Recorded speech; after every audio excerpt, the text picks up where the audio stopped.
Buenas tardes. Muchas gracias a los que habéis venido y muchas gracias también a los que están siguiendo esta sesión del curso para una lectura crítica del Quijote por streaming o los que lo vean luego grabado. Bien, hay que hacer algunas precisiones.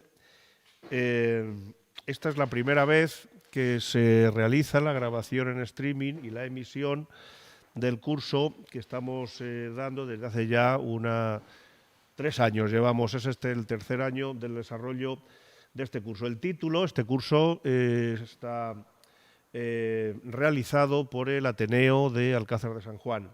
Se titula Curso para una lectura crítica del Quijote, es decir, que lo que pretendemos es dar las bases necesarias para que las personas, los lectores que se acerquen al texto del Quijote, lo hagan provisto de unas herramientas de análisis que les permitan hacer una lectura crítica, una lectura interpretativa, una lectura valorativa, ¿no? Lo hacemos en semanas alternas, es decir, hay una sesión cada 15 días y nos encontramos ante la sesión número 38, que se titula El Quijote de Avellaneda, itinerarios de los protagonistas.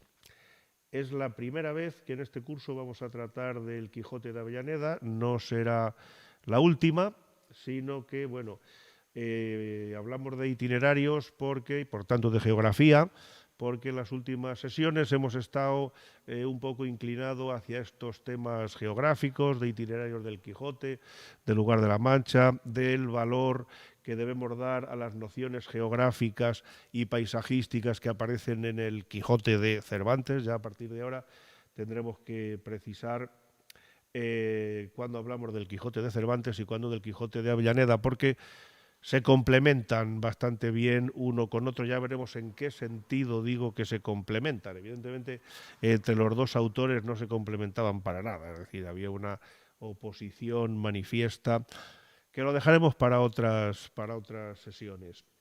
Antes de entrar en esta sesión del curso, pues nos encontramos en el Museo Casa del Hidalgo de Alcázar de San Juan. Agradecemos al Patronato de Cultura del Ayuntamiento de Alcázar la cesión de estas magníficas instalaciones con una buenísima acústica, como estamos comprobando, y con un marco ideal para tratar de temas cervantinos.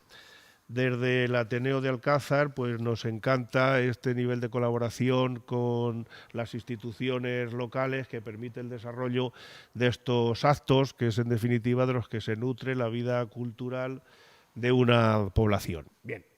Y como estamos hablando de itinerarios del siglo XVII, pues estamos hablando de geografía histórica, ¿no?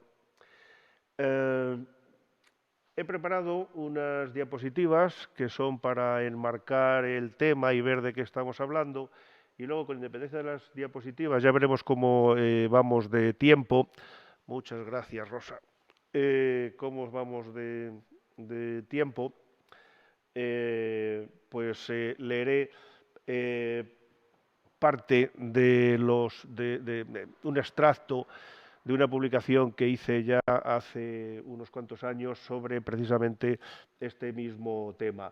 Para los que se acercan por primera vez a este curso de lectura crítica del Quijote, esto no consiste en una especie de lección magistral cuando uno termina, luego la gente aplaude y se va. Esto, de hecho, al principio, Luis, lo titulábamos curso interactivo. La vocación que tiene este curso es eso, de ser interactivo, lo cual significa que no solamente está permitido la interrupción, sino que se estimula y se potencia que interrumpáis todas las veces que queráis y que, pues bueno, aquí no nos ceñimos a un programa milimétrico, sino que si en el fruto de la interrupción pues tenemos que abrir una línea de debate, pues la abrimos con toda la tranquilidad del mundo. Esa es la función de ser interactivo, ¿de acuerdo? Entonces, bien, estamos hablando de esto, estamos hablando del Quijote de Avellaneda. El título exacto es Segundo tomo del ingenioso hidalgo Don Quijote de la Mancha. Segundo tomo porque Avellaneda entiende que lo que ha publicado Cervantes en 1605 es el primer tomo, que Cervantes no lo llama primer tomo. Del ingenioso hidalgo Don Quijote de la Mancha, que contiene su tercera salida. Obviamente todavía no ha salido, saldrá un año después, o una fecha de un año después, el Quijote, la segunda parte de Cervantes, que sí que contiene su tercera salida, pero esta tercera salida que menciona aquí, que aparece en el título, es la tercera salida del Quijote de Avellaneda. Y dice es la quinta parte de sus aventuras. ¿Por qué es la quinta parte? Porque Cervantes, si recordáis, en la primera edición de 1605 divide de un modo un poco arbitrario y de un modo un poco que luego no ha tenido una explotación, divide en 4 partes el texto de 1605, con lo cual Avellaneda, siguiendo con esa línea, pues lo llama quinta parte de las aventuras.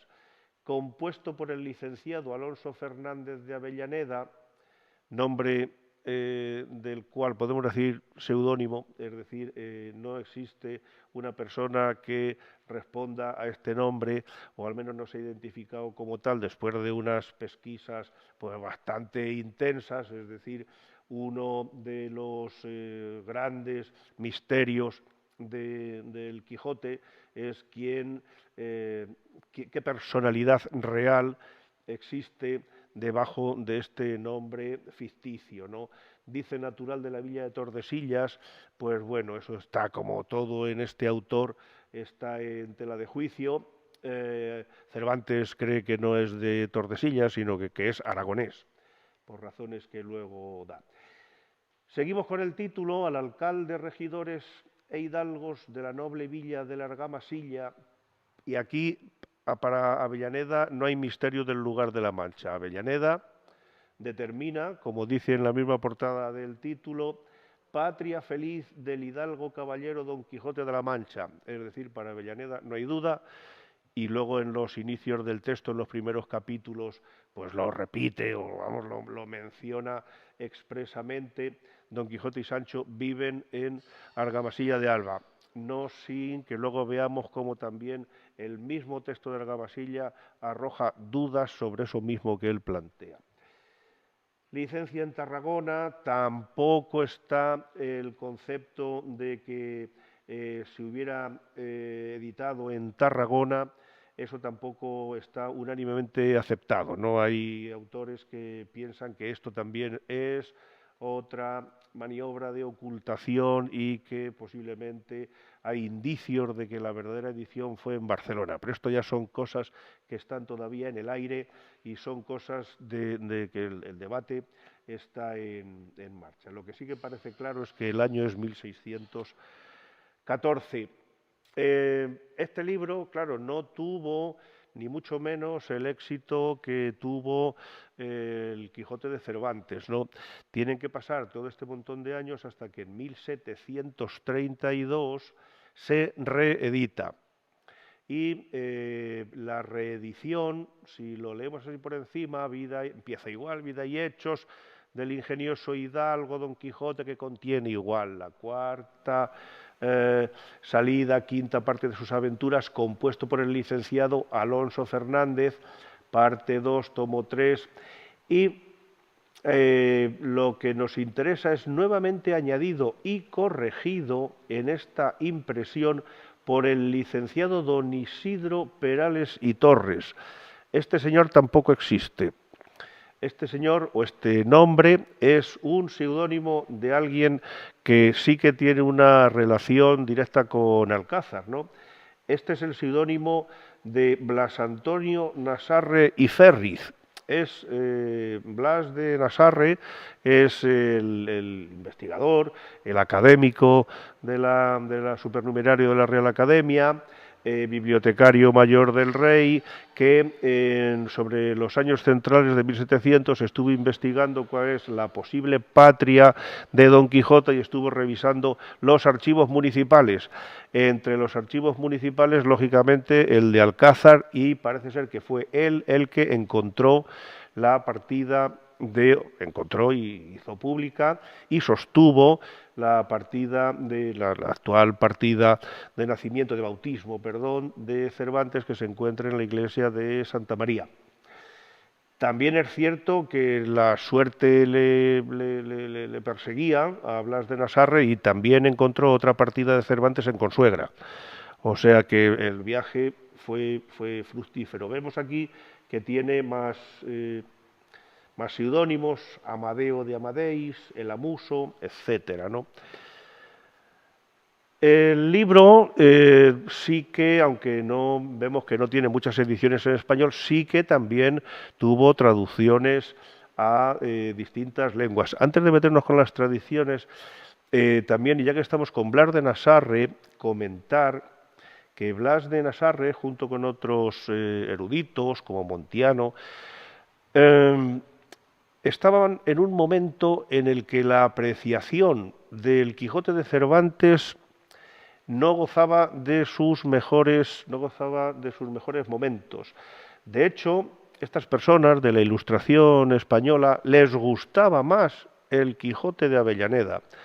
Le gustaba más el Quijote de Avellaneda por varios motivos. Uno de ellos es porque se adecuaba más a lo que es la preceptiva de la poética de aquella época. Es decir, le echaban en cara a Cervantes que el perfil psicológico de sus protagonistas, perfil psicológico y el perfil literario de sus protagonistas, no era tan uniforme como el perfil de los protagonistas de la Avellaneda. Es decir, para un ilustrado, para la normativa y la preceptiva ilustrada, el Quijote de Avellaneda se adecua más al canon, es decir, Don Quijote siempre es un loco solemne, es un loco de atar, es un loco, carece de esos momentos de lucidez y de humanidad del que tiene el Quijote de Cervantes, ¿no? Sancho Panza, en el Quijote de Avellaneda, también es uniformemente necio, es uniformemente vasto, es tragón, comilón, borrachín, mientras que sabemos que el Sancho de Cervantes tiene también sus luces, sus sombras, es una personalidad que evoluciona, o al menos es una personalidad que es distinta. El Sancho que desarrolla con bastante ecuanimidad su gobierno en la ínsula de Barataria, el Sancho ocurrente y el Sancho sensato. Aquí no es el caso. Aquí Avellaneda, sus dos protagonistas, Sancho y Don Quijote, son uniformemente locos, uniformemente necios. Eso les gustaba a los preceptistas de la Ilustración, ¿no? Por dos motivos. Primero, porque mantenía el canon, eran más el canon de cómo deberían ser estas obras de ficción. Y luego también les gustaba más porque el Quijote de Avellaneda, aunque los protagonistas son Don Quijote y Sancho, detrás de ellos hay una importante, vamos a decir, masa de protagonistas en segunda línea, pero que son los que dirigen toda la trama verdaderamente, que es los nobles, el estado nobiliario.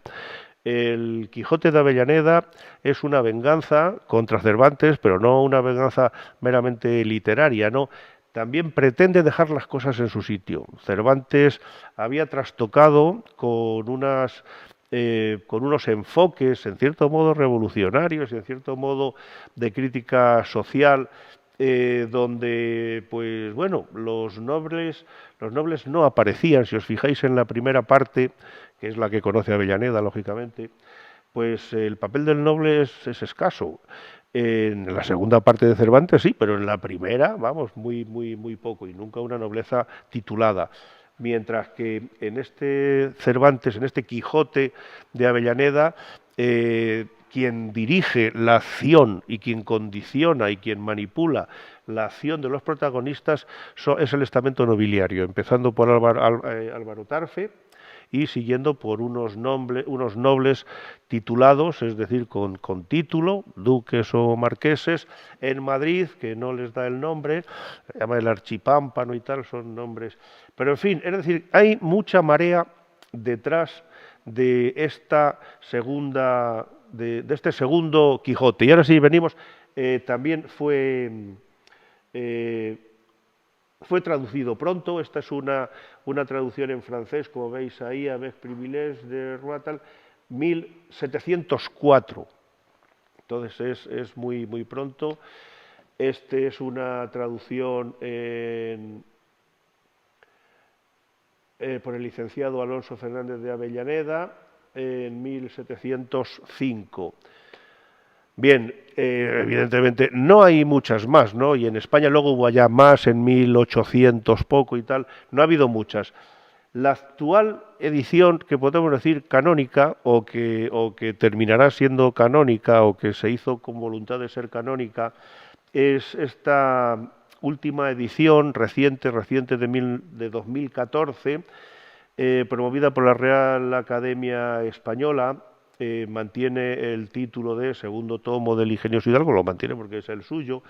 Esta edición se realizó a cargo de Luis Gómez Canseco, del cual hablaremos seguidamente en las siguientes diapositivas, ¿no? Es el responsable de la edición, del estudio y de las anotaciones. Se ha publicado en el Centro para Edición de los Clásicos Españoles y es, ya digo, igual que la edición de Rico para el Quijote de Cervantes es la edición de momento definitiva, pues está en su misma línea. Bien, hemos cambiado de tema.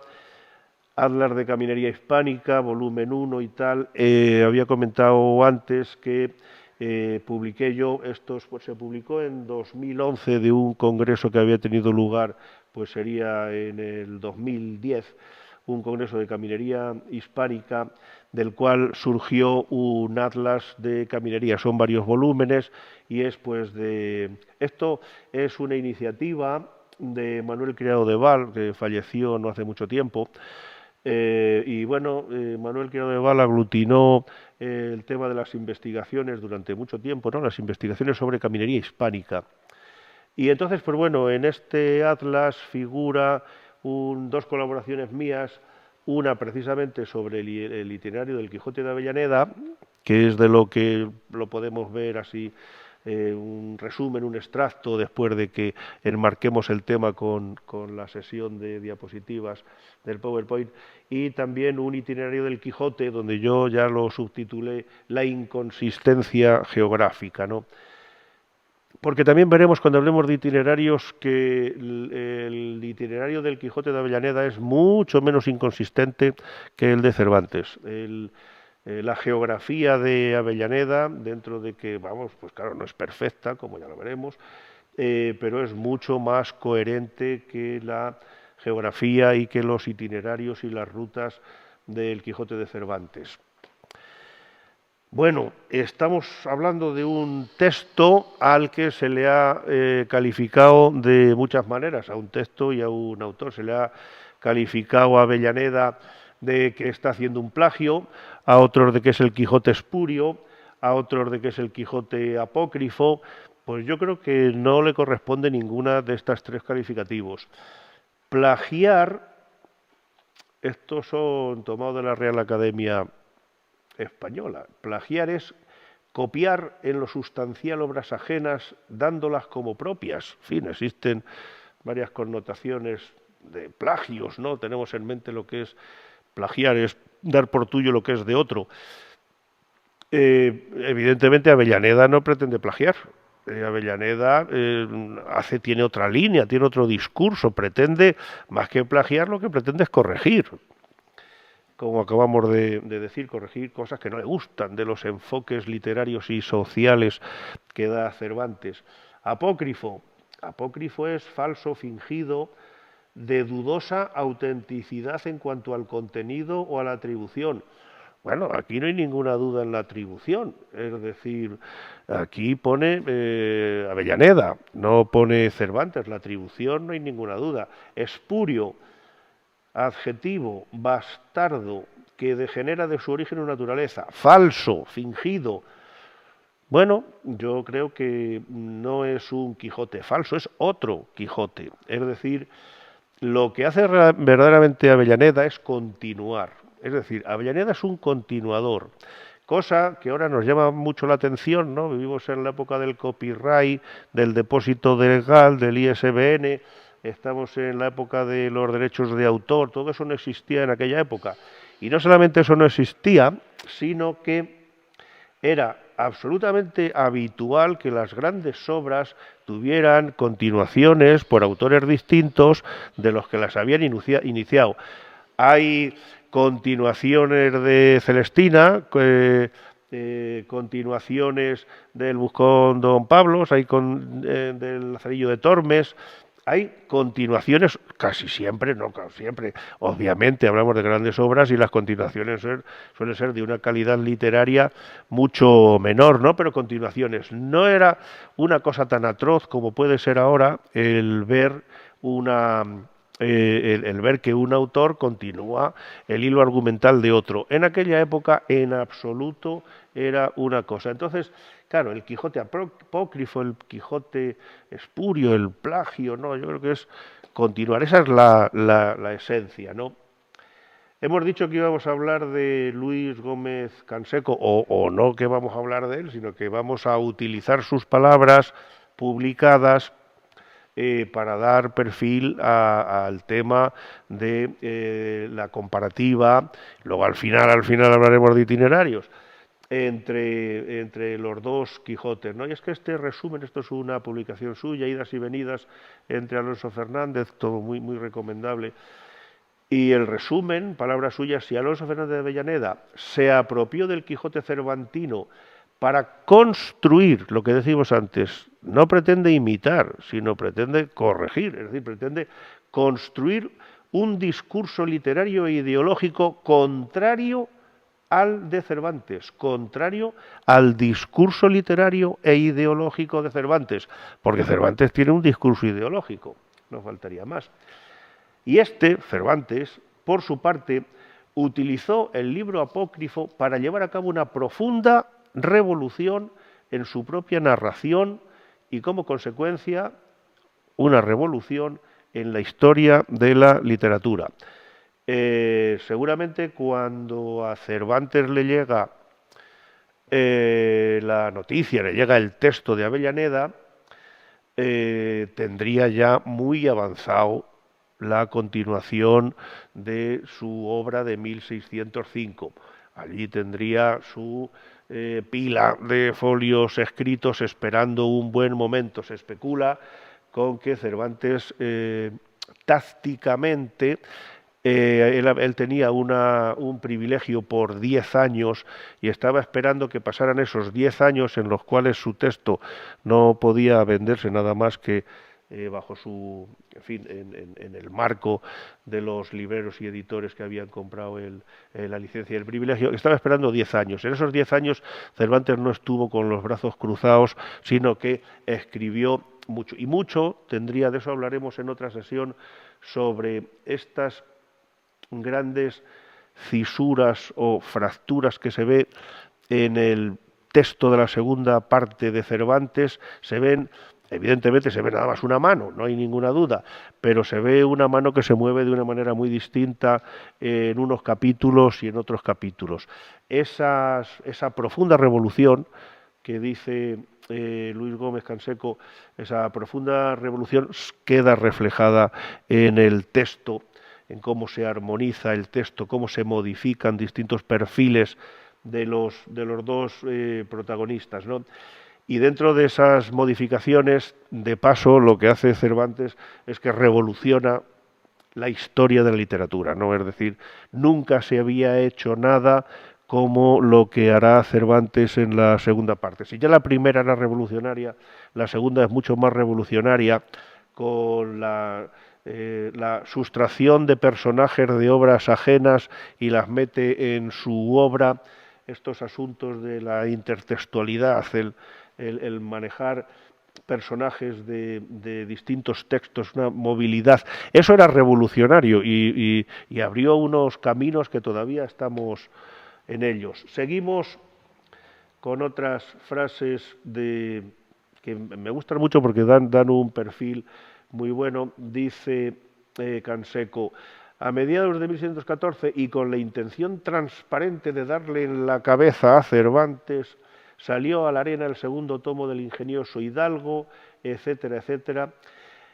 Y es que su autor tuvo a bien, y para mal, embozarse tal en el nombre de Alonso Fernández de Avellaneda, dice, para gozo, congoja y desesperación de los muchos que han malgastado sus horas y su mollera en discernir quién fue el tal Avellaneda, cuando en realidad tenemos ya el libro mismo que dejó escrito con su no poco de inteligencia y su mucho de mala baba. Es decir, no es una mera continuación como lo que hemos estado diciendo de las Celestinas, el Lazarillo, etcétera, que bueno, a lo mejor es que quieren seguir la senda abierta o hacer, editar al rebufo de otras cosas, ¿no? Aquí sí que hay mala baba y hay una intención. Avellaneda se dice que es del círculo de Lope de Vega, es un hombre muy, muy leído, Avellaneda es muy leído.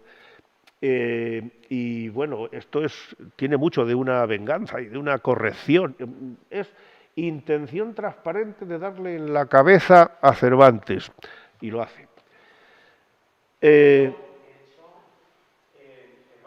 en el último capítulo, precisamente vierte la rabia y todo el coraje que tiene sobre el falso torquecillero, que lo dice así, para que decide matar a Don Quijote para que ya nadie pueda volver a escribir sobre Quijote de la Mancha. Y entonces en el último capítulo lo explica él muy bien y se le ve la rabia y el Sí, coraje que tiene porque lo critica mucho a Avellaneda, ¿no? Y es por eso que a lo mejor Cervantes no hubiera matado al Quijote para crear sí. otra tercera parte, ¿no?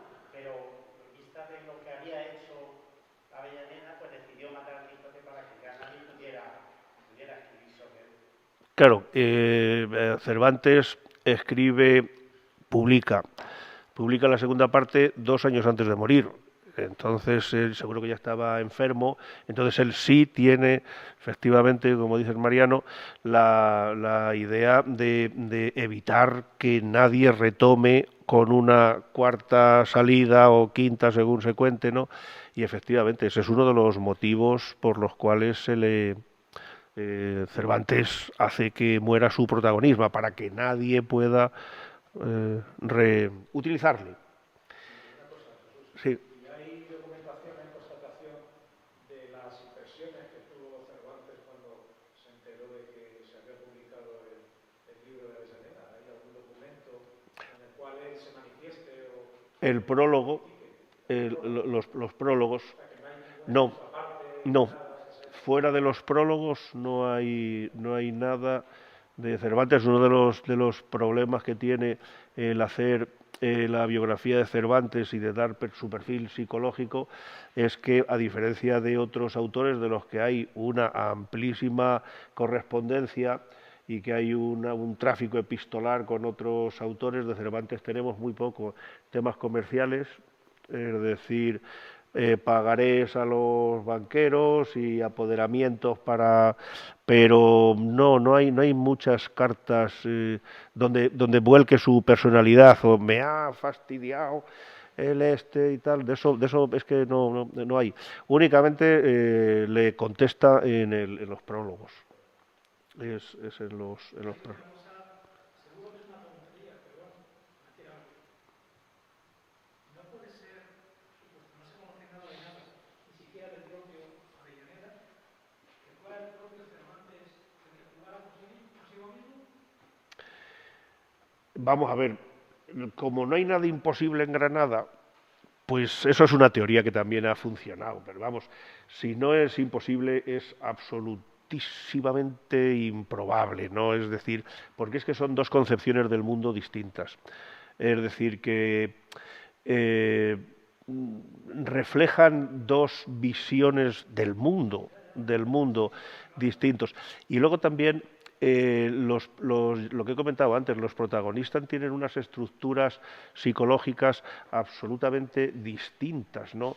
El modo de escribir es distinto, el modo como el autor trata a los personajes es distinto. O sea, Cervantes, vamos, la prosa de Cervantes es infinitamente mejor que la de Avellaneda, siendo la de Avellaneda un libro que merece la pena leerse, pero en el Quijote de Cervantes pues flota siempre una bonomía,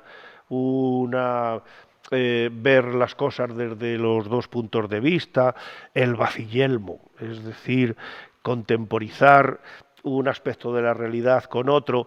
Avellaneda no, Avellaneda es rígido, vamos a decir rígido, es un humor, el humor de Cervantes es fino, elegante, es una cosa pues muy educada, discreta, ¿no? Es la discreción que se buscaba.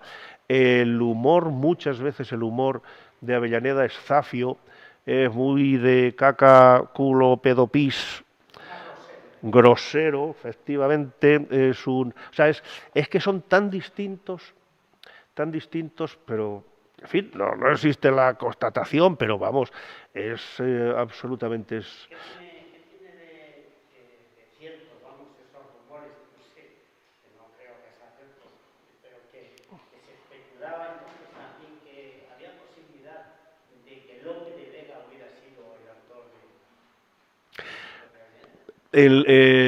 El autor del Quijote de Avellaneda, sea quien sea, pertenecía o estaba muy cerca del círculo de Lope. Defiende a Lope, yo creo que se debió de ofender por algo que no le gustaría en la primera parte, pero perteneciendo, era un hombre también de teatro, es decir, era un hombre que conocía bien el teatro, también conocía bien el Quijote de Cervantes, ¿no? Era religioso, demuestra tener convicciones religiosas, es muy tridentino, no como Cervantes, que sin ser heterodoxo, pero bueno, tampoco es muy seguidor de los principios de Trento, ¿no? Yo creo que tampoco, igual que dice Luis, yo creo que es improbabilísimo que sea obra de Lope de Vega. Pues Lope de Vega tenía a su alrededor pues una escuela, un grupo de personas. Entonces, no, de su círculo sí, pero del propio Lope yo creo que no. Volviendo a que, claro, son especulaciones, pero bueno, hay unas especulaciones que tienen más solidez que otras especulaciones.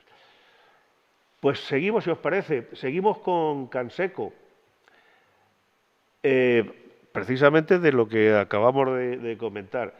Dice, a ese Avellaneda muy leído, un hombre muy culto, pelota de los nobles, cosa que Cervantes ni en la primera ni en la segunda parte y en la segunda menos le podemos decir que sea pelota de los nobles. Este sí, es pelota de los nobles, valedor de la iglesia, lo que hemos comentado, un hombre muy religioso, devoto del rosario.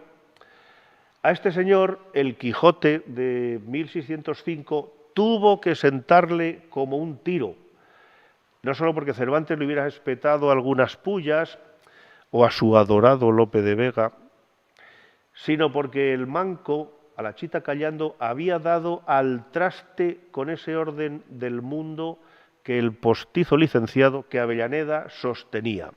Es decir, hay mucha marea dentro de los episodios, y más que de los episodios, sí, del modo en cómo Cervantes trata esos episodios, y bueno, pues todo ese mundo, vamos a decir tridentino para no complicarnos la vida, que representa Avellaneda, pues se ve trastocado con las cosas de los enfoques de Cervantes, el perspectivismo de Cervantes, el relativismo en muchas cosas de Cervantes, ¿no?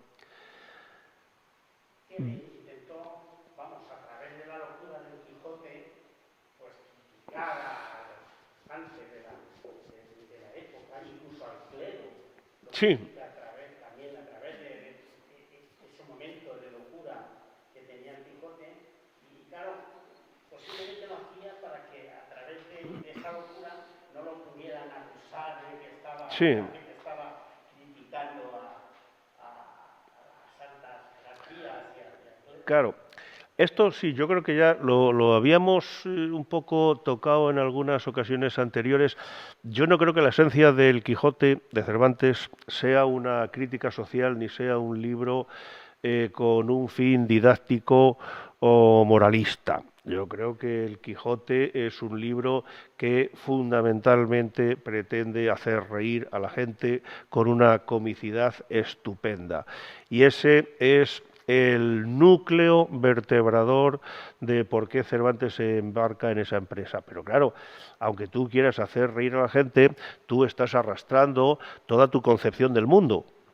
Entonces, una persona que tiene una concepción del mundo liberal, en un término así, pues tiene un humor consecuente con ser liberal. Una persona que tiene una concepción del mundo autoritaria, pues sus bromas van a ser también autoritarias.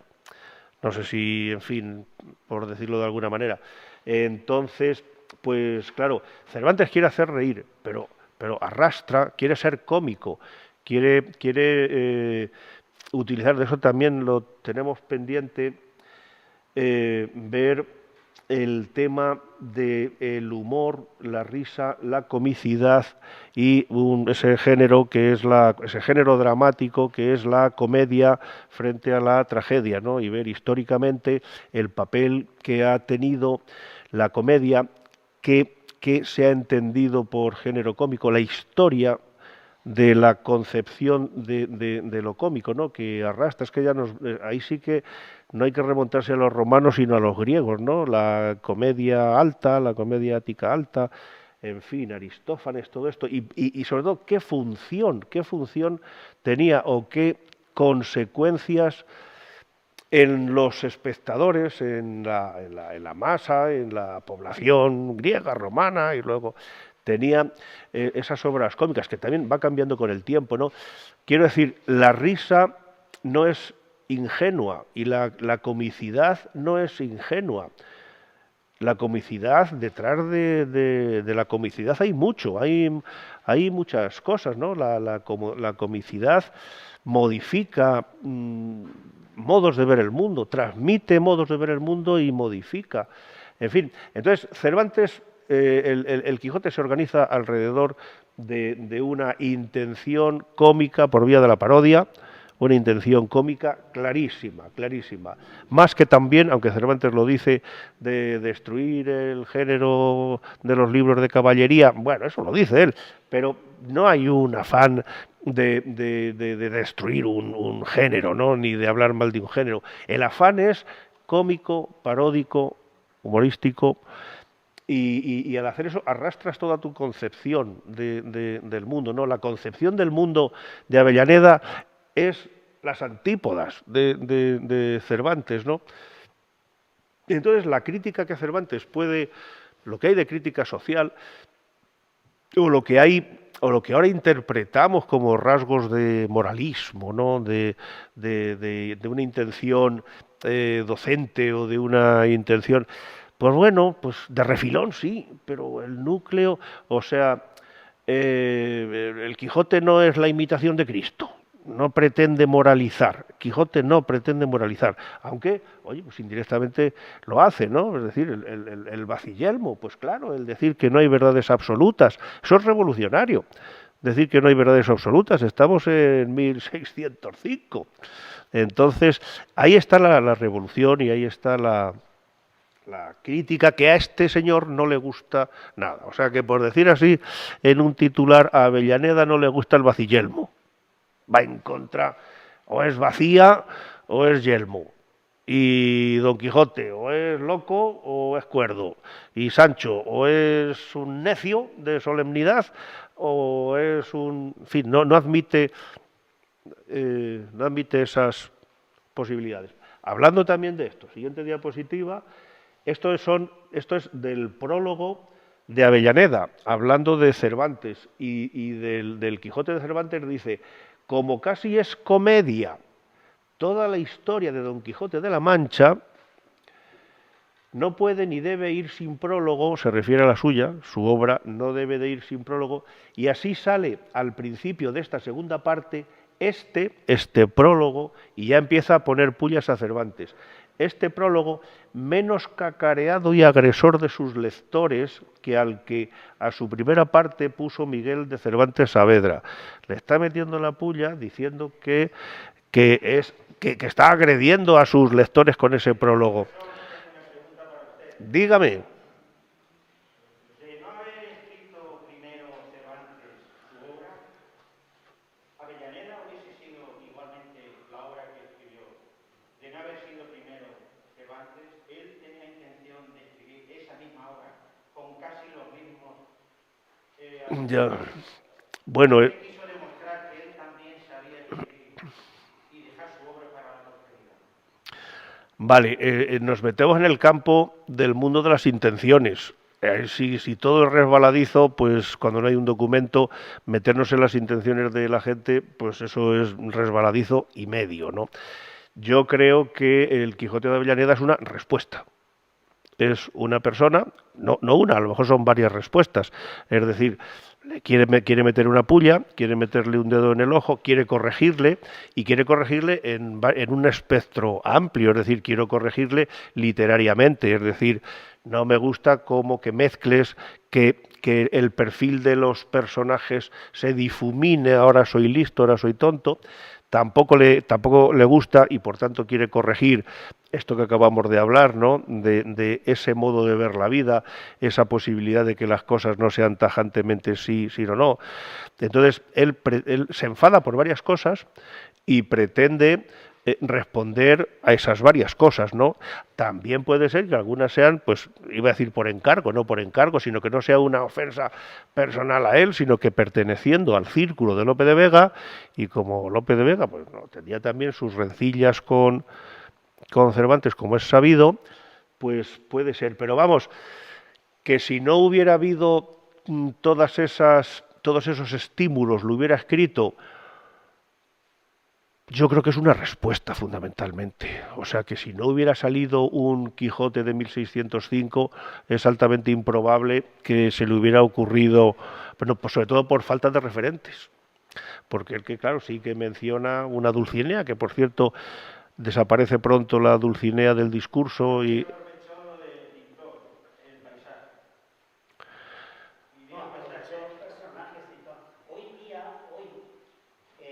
Avellaneda no podía haberle puesto ese título a su obra, Don Quijote de la Mancha.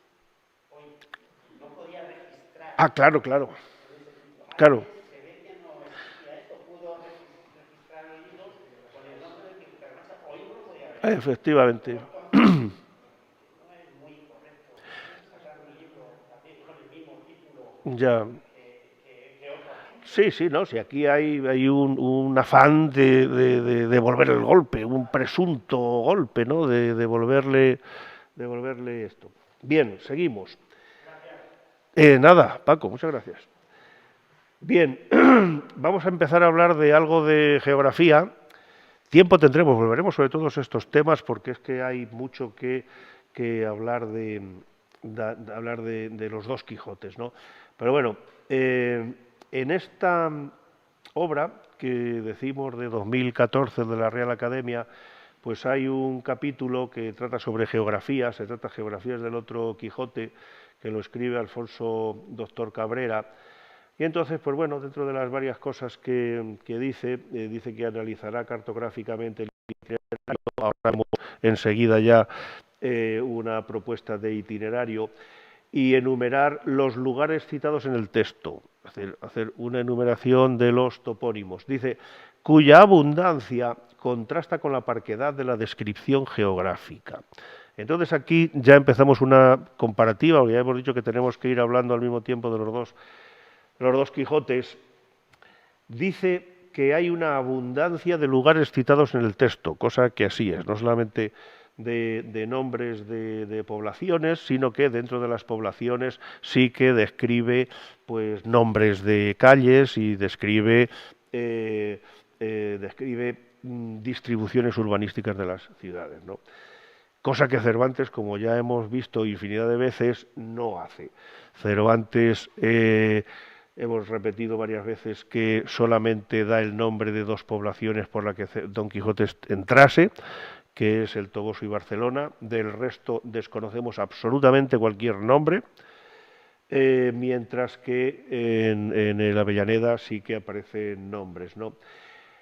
Pero esta abundancia en el Avellaneda contrasta con la parquedad en la descripción geográfica, diríamos paisajística. Efectivamente, Avellaneda está en el mismo marco conceptual que se está moviendo Cervantes en aquella época, donde el valor que se le da al paisaje y a la geografía es mínima, es un valor absolutamente instrumental, es lo mínimo. Ahí sí que coinciden, ¿no?, en que no hay grandes descripciones paisajísticas.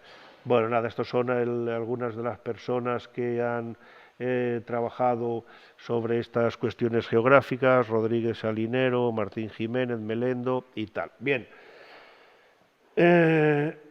seguimos a la limón. Cervantes con Avellaneda. Este es el mapa, el primer mapa que se hizo de la ruta Ojo del Quijote de Cervantes. Es del Tomás López, que salió en la gran edición de la Real Academia de 1780, ¿no? Entonces, pues es la línea roja, como es obvio y tal, pues ya hay cosas que nos llaman la atención, pues sabemos que dicen que fue a Zaragoza, que se dirigía hacia Zaragoza, pero fijaros que pasa por Daroca, no sé si lo veis ahí, a lo mejor no se lee bien, eso es Daroca, Zaragoza está ahí arriba y aquí está Molina de Aragón, ¿no? Evidentemente, como Cervantes le evita entrar en Zaragoza, pues hace este quiebro hacia Barcelona. De momento nada más diremos, pues eso, que le hacen subir por Molina de Aragón y Daroca. Este es de 18 años después, es la ruta sobre la información que da Juan Antonio Pellicer, 18 años después, en la siguiente edición de 1798.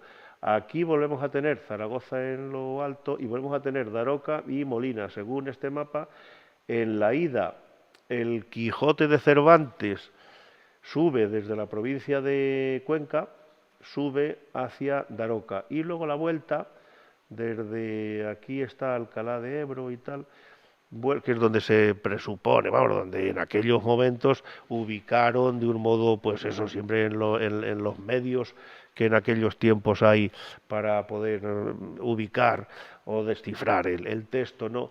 Pues bajaría por, ¿no?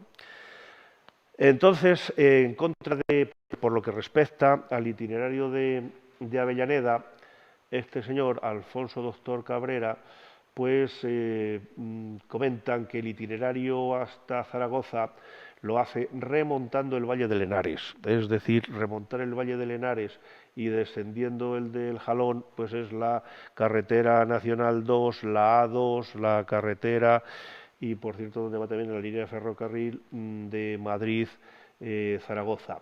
Porque, y esto ya también, en esto se parece al Quijote de Cervantes, dice Alfonso Doctor que prácticamente toda la novela se desarrolla entre Madrid y Zaragoza, casi completamente fuera de la patria de Don Quijote, que es el escenario propio de Cervantes. Y digo se parece, ¿en qué se parece?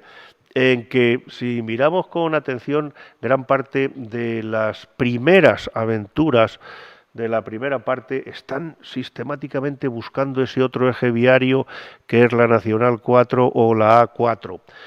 Si recordáis, se encuentran en el entierro de Grisóstomo con unos caballeros que van a Sevilla, se encuentran con Andresillo que va a Sevilla, el canónigo dice que han salido a buscarle, en fin, una de las cosas, porque tiene que cobrar no sé qué en Sevilla, o sea, Cervantes dice que va, en fin, el oidor va a Sevilla, la dama del episodio del vizcaíno va a Sevilla, todo el mundo va a Sevilla. Estamos hablando del eje viario, o sea que los dos se articulan a grosso modo en esos dos ejes viarios, la Nacional 2 y la Nacional 4. Bien, este es el mapa que ellos proponen a Argavesilla de Alba y lo hacen pasar directamente por Alcalá de Henares. Bueno, luego ya comento yo algunos matices, pero sí, en esencia, una persona que quiere ir a Zaragoza desde Argamasilla de Alba, desde luego lo que sí que vemos es que no le trae en absoluto cuenta el dirigirse a Toledo, sino lo que queremos coger es la carretera, la Nacional 2, le interesa coger esta vía que vemos aquí, el río Henares, asciende el Henares y luego baja el Jalón hasta llegar a Zaragoza. ¿Pasar por Madrid? Pues bueno, pues en principio puede ir perfectamente, ir directo hacia Alcalá de Henares. Sería prácticamente esto. Esto lo metí en el Google Maps y únicamente precisé que pasaran por Alcalá de Henares. Salen andando 463 kilómetros y, bueno, desde Argamasilla, pues la vía ascendería, porque, bueno, el Quijote de Avellaneda empieza con que está plácidamente Don Quijote en su pueblo de Argamasilla de Alba y aparecen por allí un séquito de 4 caballeros que traen un séquito grande, traen otros 12 sirvientes y otros lacayos, pues con caballos, con armas y tal, que es don Álvaro de Tarfe. Don Álvaro de Tarfe, que viene desde Granada y va a hacer justas en Zaragoza. Entonces están cruzando, dirigiéndose hacia el norte y hacen noche en Argamasilla de Alba. Entonces, en Argamasilla de Alba no tenía, como es lógico, capacidad para alojar a un séquito tan grande y, como también era habitual, pues a los caballeros se les buscaba alojamiento pues en casas también así pues de otros caballeros o de otros hidalgos. Total, que don Álvaro de Tarfe es alojado por mediación del cura, es alojado en el domicilio de Don Quijote y ya pues ahí empieza la trama. Don Quijote, al saber, en fin, le recibe muy amablemente, como es tal, y entonces se cuentan mutuamente, en fin, cada uno se hace la ficha al otro. ¿Y qué ocurre? Don Álvaro de Tarfe le deja en depósito a Don Quijote unas armas que él, pues se ve que le sobraban, no las necesitaba para ajustar en Zaragoza. Y le dice que las recogerá a la vuelta, es decir, en términos de itineraria, que es de lo que por fin estamos ya hablando, la cuestión del itinerario de Tarfe. El itinerario de Tarfe era el itinerario previsto o el insinuado en la trama literaria de ficción. En fin, bueno, insistiremos que esto no ha existido, esto es la ficción y los autores con su ficción hacen lo que les da la gana y la cambian cuando les da la gana. Bien, pero en la ficción Álvaro de Tarfe deja en Argamasilla de Alba unas armas de valor que tiene pensado recogerlas a la vuelta de Zaragoza a su domicilio, ¿no? Esa es la trama. Entonces, Álvaro de Tarfe va a dirección Zaragoza, no nos dice Avellaneda por dónde, no nos dice si por Toledo, si por Madrid, si directamente Alcalá de Henares. Entonces, bueno, ni lo dice ni es necesario, pero bueno, sabemos que se le encuentra y además don Álvaro de Tarfe sí que justa en Zaragoza, ¿no? Entonces, tanto Álvaro Tarfe primero como Don Quijote pues seguirían en dirección esta es una línea recta entre Argamasilla y Alcalá de Henares. Llegaríamos por aquí, Santa Cruz de la Zarza, cruzarían el Tajo por Villamanrique de Tajo, que es un sitio, la verdad es que es un sitio de paso histórico, lo estuvimos hablando cuando hablamos de la Mancha de Monte Aragón. Perdón, la Mancha de Monte Aragón es Fuentillola de Tajo, esto es, lo borro, es Villarejo de Salvanés, ¿no? Bien, y nada, llegamos a Alcalá de Henares y ahí ya pues cogeríamos, en fin, este es el mapa de Tomás López para verlo en su conjunto. Aquí tenemos Argamasilla y iríamos buscando pues hacia aquí arriba que está Alcalá de Henares.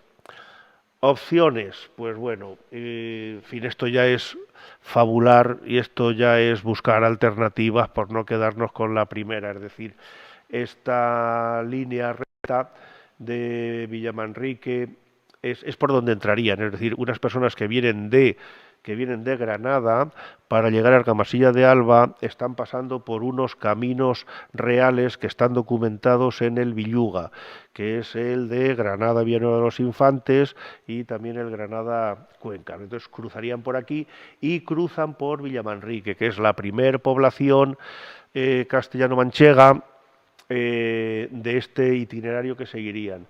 Y llegarían de Villamanrique a Alba de Tormes. Y entonces, pues bueno, pues ese séquito tan grande que traen, pues a lo mejor, como los nobles se movían siempre con esa red de contactos o de amigos, de familiares lejanos, cercanos, iban siempre buscando los lugares donde mejor se les podría acomodar. Tampoco es un viaje de Seur que tiene que dejar el paquete en 24 horas, estos irían con todo el tiempo, entonces, pues bueno, que quieren ir por Toledo y Madrid, pues bueno, esto es una mera especulación por no quedarnos simplemente con el Google Map. Bien, hablando ya de las alternativas que tenemos entre Madrid o Alcalá de Henares y Zaragoza, pues este es un autor, Vicente Alejandre, que tiene un trabajo muy bueno sobre los caminos reales de Madrid a Zaragoza en este tiempo, siglos XVI hasta XIX. Se ve mejor ahí que en este. Entonces, aunque el camino que hemos visto que utiliza el Quijote de Avellaneda, que es por Calatayud, y que ese camino también figura como tal en el itinerario de Villuga y Meneses de 1570 y poco, realmente ese no fue el principal camino que unía la corte con Zaragoza. Volvemos a ver aquí a dónde está, a Daroca. Veremos luego, porque es muy interesante, por temas que también nos interesarán para otras sesiones, cómo existen varios desplazamientos regios de reyes, lógicamente sobre ruedas, ¿no? Y estamos hablando de Felipe II, estamos hablando de Carlos II y me parece que también de Carlos IV, lo veremos luego, está en red diapositiva. Cuando van de Madrid hacia Zaragoza, los reyes pasan por aquí. El camino de ruedas es el de Daroca. El camino de ruedas no es este de Ariza, Ateca, Calatayud y Almunia. Tampoco ahora, cuando cogemos la autovía, tampoco pasamos por Sigüenza, mientras que antes, desde aquí, Guadalajara, se iba por Ita, Sigüenza, y en cambio veremos que el Cervantes de Avellaneda sí que utiliza este camino más antiguo, porque el primer sitio donde en el texto de Avellaneda se cita una localidad donde se dice que ha estado Cervantes, se dice que ha estado en Sigüenza. Es decir, en un momento en la trama dice, hemos visto hace un mes pasar por aquí a Don Quijote, ya cuando está volviendo. O sea que lo que haría sería este tramo, que no es el tramo, digamos, que se sobrepone directamente con la Nacional 2 y que tampoco es el tramo de ruedas, que es este que aparece aquí en azul. Sí, sí, porque el ferrocarril también hace sus... Sí, sí, lo cual es interesante porque el ferrocarril tiene una exigencia de pendientes mucho mayor que una red de carreteras rodadas, ¿no? Una carretera rodada, pues bueno, puntualmente tienes que subir una cuesta, la Cuesta de la Reina en Madrid, pero la Cuesta de la Reina no la puede subir un ferrocarril. Claro, entonces lo que hacen los ferrocarriles es siempre buscando el mejor control de pendientes. Lo que pasa que, en fin, en aquellos tiempos las carreteras no tenían, yo creo que lo hemos visto en alguna ocasión, no tenían ni de lejos la infraestructura que tenían las calzadas romanas y entonces pues había mucha más variabilidad, ¿no? Porque costaba poco hacer abrir un camino, ¿no? Bien, como no se ve muy bien, pero aquí se ve el camino ordinario, que es el que decimos que va por Sigüenza, Medinaceli y Arcos. Aquí veis también en punteado una carrera de las postas, que también son bypass, que existen alternativas en aquellos tiempos. Por eso el hacer itinerarios basándonos solo en los mapas de carreteras actuales, como ha hecho algún famoso estudio de algunos investigadores complutenses que han utilizado mapas de carreteras a 200.000, eso es una locura. Pero es que también desentrañar desplazamientos literarios, por favor, desplazamientos literarios, teniendo solamente en cuenta, por ejemplo, los repertorios de Villuga y de Meneses, pues también es una cosa que carece de sentido, ¿no? Porque que lo veremos luego, está publicado, ¿no?, por una persona que hizo ese recorrido, trayecto que hace Felipe II, coetáneo de Cervantes, este recorrido que lo hace sobre ruedas, no se va por Sigüenza y por donde vamos nosotros ahora, sino que se viene por aquí, se viene a Tortuera, Tartanedo, Tortuera, Enviz y Villel, Usez es ya Reino de Aragón, que hablaremos sobre eso. Entonces, pues bueno, a la hora hay que ser muy equilibrado y muy moderado a la hora de decir es cátedra que el trayecto es este. Era extraordinariamente variable. Y bueno, esto también es un ejercicio de erudición que tampoco tiene mucho sentido. Es decir, estamos hablando de obras literarias, estamos hablando de obras de ficción. Entonces, lo interesante es dar unas nociones generales. Las nociones generales es la importancia relativa que en un autor y en otro tiene el paisaje. Vale. Y ver la importancia que en la trama tiene ese paisaje y ver cómo el desarrollo se hace en grandes arterias de tráfico. Pero bajar al detalle por aquí pasó, aquí dejó la huella Rocinante. Eso carece de sentido. Bien, vamos a hacer un control de tiempo. El control de tiempo es que tenemos que ir terminando. Bien, evidentemente esto pues no se ha terminado. Esto que estamos hablando de la época de Felipe II, del cual entraremos a hablar ahora, perduró durante mucho tiempo. Todavía a mediados del siglo XVIII, esta es una guía de caminos de Matías Escribano, todavía el camino de Ruedas es el camino de Felipe II, que no va por Sigüenza ni por Calatayud. Bien, yo creo que estamos ahora ya entrando en la parte más particular del tema de itinerarios y de tema geográfico, pero no nos podemos meter en este fregado con el escaso tiempo que tenemos, ¿no? Entonces yo creo que esto necesitará una segunda parte, si os parece bien. ¿Alguna pregunta o una pregunta? ¿Qué peso tiene, qué importancia tiene Dulcinea en la obra? Pues la gran importancia que tiene es su ausencia y quién la sustituye. Es decir, si Cervantes, con todo lo que pensamos de él, utiliza en muchas ocasiones el escarnio a Don Quijote, es decir, Don Quijote es escarnecido, o Cervantes le lleva a situaciones donde el escarnio existe. Ya lo veremos, que son muchas, ¿no? Avellaneda escarnece con crueldad a Don Quijote. Entonces, Dulcinea desaparece rápidamente del relato y quien la sustituye es una prostituta vieja de Alcalá de Henares, que la llaman la Mondonguera, que la encuentran en un pinar atada, medio desnuda, a un árbol donde la ha dejado abandonada después de maltratarla, pues un rufián, ¿no? Y entonces esta mujer hará el papel femenino que la idealizada Dulcinea realiza, y esta mujer acompañará a Don Quijote hasta que prácticamente termina la obra. Donde para más no termina ahí el escarnio, esta mujer termina más o menos bien, es una exprostituta que al final, pues estos nobles que están siempre en segundo plano de la obra, la dejan bien colocada, la meten en las Arrepentidas de Madrid, que es un lugar de acogida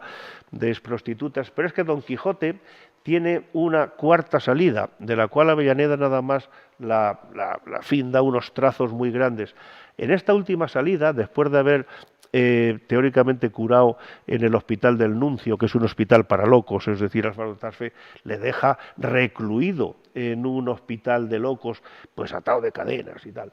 Bueno, le da una última salida que la hace, no lo hemos visto, en fin, no lo vamos a buscar, que tenemos que cortar, lo hace ya por Castilla la Vieja, va hacia Sigüenzas, hacia Valladolid, el Mesón de Valdestillas, va por Salamanca, va por Ávila también. Eso simplemente lo insinúa. Bien, en esta última salida ya no se lleva a esta prostituta, sino que también recoge a un mozo en el camino, que es que se le encuentra y le acompaña. Bien, este mozo era otra mujer preñada que en mitad del campo pare, y Don Quijote a la recién parida y al niño la deja en el Mesón de Valdestillas. Es decir, es un medio de escarnecer y de rebajar, y en fin, que eso lo hace Avellaneda con toda la intención, digamos, ¿no? Que es escarnecer al héroe. Yo creo que ya sí. Pues esto ha sido todo. Muchas gracias.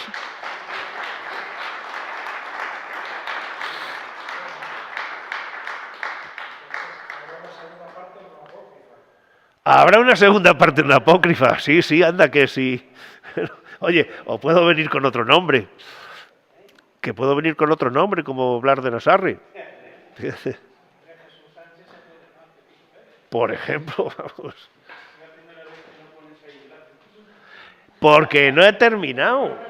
Pero la diapositiva está con el gracias. Sí.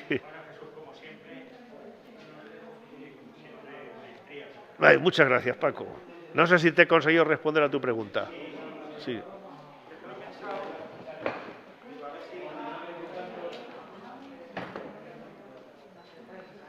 Ay.